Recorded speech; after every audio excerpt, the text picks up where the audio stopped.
Hello. Question 32. Find current I in the given circuit diagram. Three current sources connected as shown in the diagram. Solution. We first use Ohm's law, V equal to IR, and we convert all current sources into voltage source.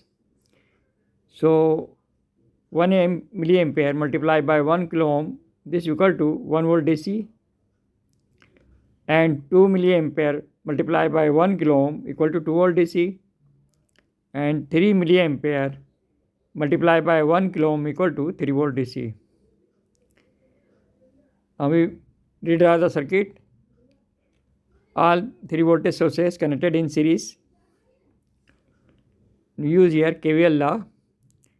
The sum of all voltage sources plus voltage drop equal to 0. So 1 plus 2 minus 3 minus 3000 I equal to 0. So current I equal to V upon R.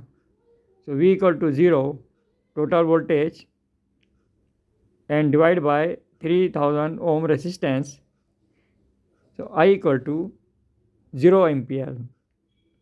Okay, thank you.